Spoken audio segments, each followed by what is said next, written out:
تباہ کر the economy اور یہ ہو گیا. آج ان کو کیا ہو گیا, کیوں ڈالر اوپر جاتا جا رہا ہے؟ جو خبریں سننے میں آ رہی ہیں, بتایا جا رہا ہے, وہ یہ ہے کہ جس دن سے ان لوگوں کے ہاتھ حکومت آئی ہے, پہلے ECL پہ تھے, باہر نہیں جا سک رہے تھے, اب باہر جا رہے ہیں اور دھڑا دھڑ ڈالر باہر پہنچائے جا رہے ہیں. ملک میں جب ڈالر کی شارٹیج ہوگی, جب آپ ڈالر لے کے مارکیٹ سے یا بینکوں سے یا جہاں بھی آپ نے رکھا ہے وہ نکال کے لے کے جائیں گے, تو لازمی بات ہے کہ شارٹیج آئے گی اور ڈالر کی قیمت بڑھے گی. اس کے ذمہ دار بھی یہ خود ہیں, تبھی یہ کوئی ایسا انتظام یا کوئی طریقہ کار نہیں کر سک رہے جس سے کہ یہ پتہ چلے کہ ڈالر کو آپ کم ریٹ پہ کیسے لائیں گے. اس کا کوئی ذریعہ ہے نہیں, کیونکہ خود ذمہ دار ہے. اور یہ مجھے یاد ہے کہ یہ انہوں نے پہلے بھی اسی طرح کیا تھا. جب ہم نے ایٹمی دھماکہ کیا تھا تو اس وقت انہوں نے ڈالر فریز کیے, لیکن ڈالر فریز کرنے کا جب اعلان کیا تو اس سے پہلے اپنے تمام حکومت میں بیٹھے ہوئے لوگ یا ان کے رشتہ دار اور جو بھی باثر لوگ تھے ان کو بتا دیا, انہوں نے ڈالر رات سارا نکال لیا. پھر آپ نے ڈالر فریز کر دیا تو بینکوں میں تھا ہی کچھ نہیں.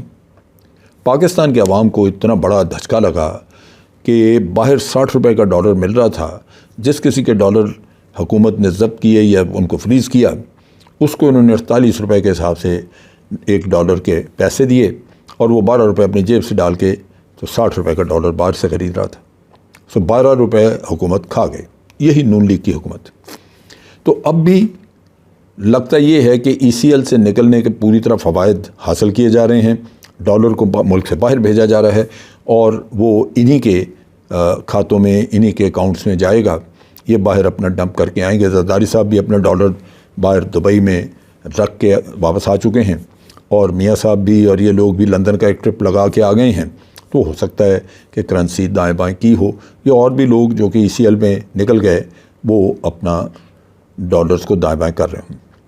نیچرلی یہ ایک اتنا بڑا مسئلہ بن چکا ہے کہ آج ہم اس سارے کھیل تماشے کو جو کہ انہوں نے نو کانفیڈنس موو کی شکل میں چلایا, اس کی سزا بھگت رہے ہیں. عمران خان نے اس کی آپ دیکھیے کہ اکانومی کو سٹیبلائز کیا, یہ اس کی ایک بڑی اچیومنٹ تھی. بہت برے حالات تھے اور کرونا جیسی وبا پھیلی جس نے پوری دنیا میں اکانومی برباد کی. اس کے باوجود آج ہماری اکانومی عمران خان کے وقت میں سٹیبلائز تھی. ہمیں یہ کہہ رہے ہیں ابھی کہ جی ہم نے کچھ نہیں کیا, یہ 1 مہینے میں اکانومی کیسے خراب ہو گئی. وہ خراب اسی لیے ہوگی کہ آپ 1 مہینے میں آپ ہی وہ ڈالر شالر چیزیں نکال کے باہر لے کے جا رہے ہیں, ورنہ تو خراب نہ ہوتی. چونکہ عمران خان ڈالر باہر نہیں لے جا رہا تھا خود, تو اس کے معاملات یہاں پہ ٹھیک تھے, جس کی وجہ سے اکانومی میں ایک سٹیبلٹی تھی. پھر ٹیکس دیکھیے, ٹیکس کلیکشن بڑھی. عمران خان کے وقت میں ٹیکس کلیکشن بڑھی, ہماری ایکسپورٹس بہتر ہوئیں, کافی زیادہ بہتری آئی ایکسپورٹس میں.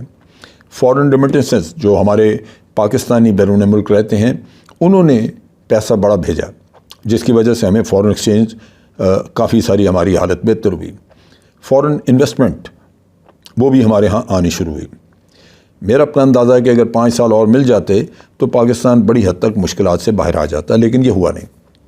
اب بھی ضرورت اس بات کی ہے کہ جتنا جلدی ہو الیکشن کر کے اور ایک صاف ستھری حکومت بنائی جائے, مضبوط حکومت لائی جائے جو کہ یہ مشکلات قابو پا سکے. اگر آپ یہ انہی لوگوں کے ہاتھ میں یہ حکومت رکھیں گے جنہوں نے ہمیں اس حال تک پہنچایا ہے, تو پھر تو کوئی اس کا فائدہ نہیں. یہ مزید حالات کو مزید بگاڑیں گے, کیونکہ ان کو جلدی ہے اپنی دولت کو ٹھکانے لگانے کی.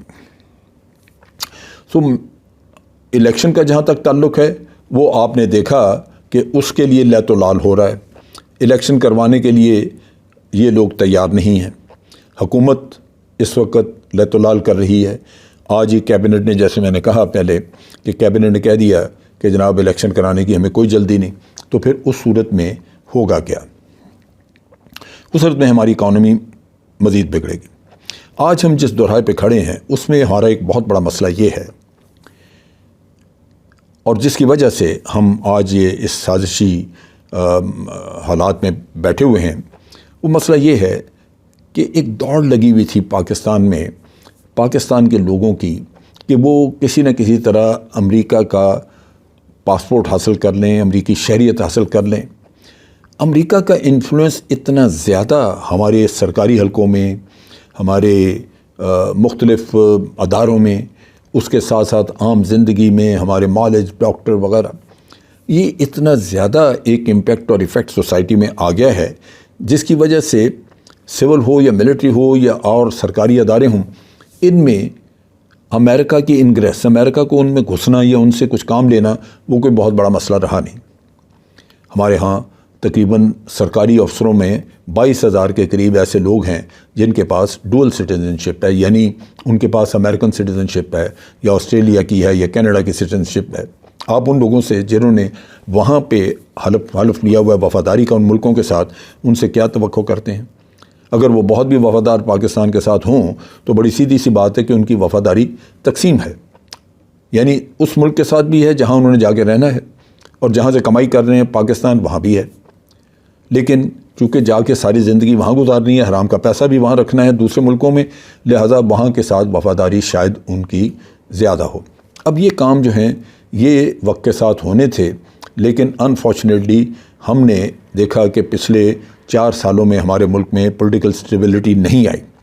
مولانا فضل الرحمان جیسا جو آدمی جو اقتدار کی ہوس بے تحاشا رکھتا ہو، اس نے پہلے دن سے اس حکومت کو تنگ کرنا شروع کیا، اور وہ تو لوگوں کو کہہ رہا تھا کہ آپ حلف مت اٹھائیں،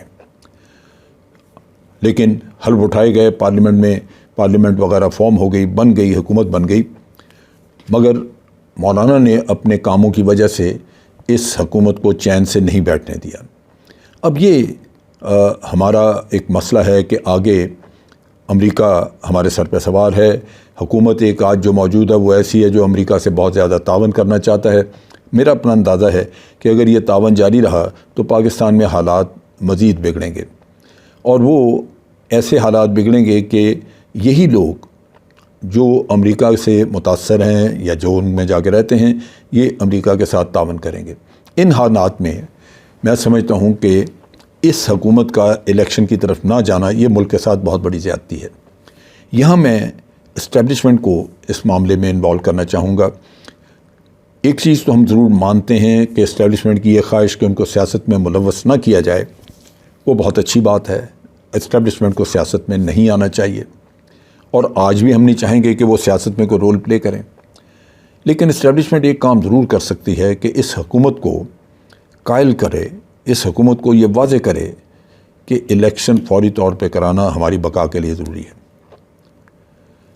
بہت ہو گیا، اسٹیبلشمنٹ نے جو کچھ بھی اس وقت تک ایک نیوٹرل رول یا آپ کہہ لیجئے کہ ایک پولیٹیکل رول پلے کیا، اس کے نتائج کوئی بہت اچھے سامنے نہیں آ رہے۔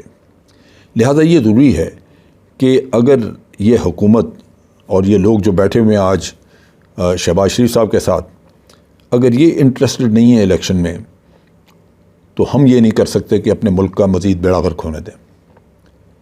چنانچہ یہ بڑا ضروری ہے کہ اس وقت اسٹیبلشمنٹ اپنا رول پلے کرے اور ان لوگوں کو واضح طور پہ میسیج دے دیا جائے کہ فوری طور پہ الیکشن کرانا نہ صرف آپ کی ذمہ داری ہے بلکہ ہمارے مفاد میں ہے یہی، اس کے علاوہ اور کچھ نہیں ہو سکتا۔